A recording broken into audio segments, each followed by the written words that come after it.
Boom! Alright, good morning. Ito real talk. Ibang-iba talaga noon sa demonyong yon at ngayon sa Panginoon. Dahil noon, sa demonyong yon, ganito ang tema noon. Walang yang yon. Nagturo yung demonyong yon. Takbo, bilis, dali.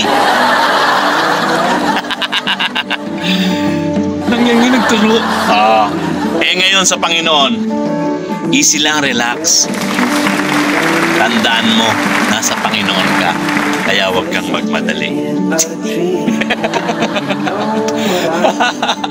Kaya ano pang inaantay mo? Di ka na. Dito na tayo sa Panginoon.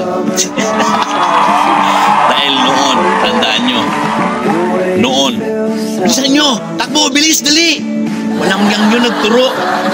Ngayon, hindi nun, no? Hindi nang tinuro nun, no? Kayo magmadali, nasa Panginoon kayo. Bilis, dali. Alright, right ship, wala nang papasok. Isentro ang Panginoon.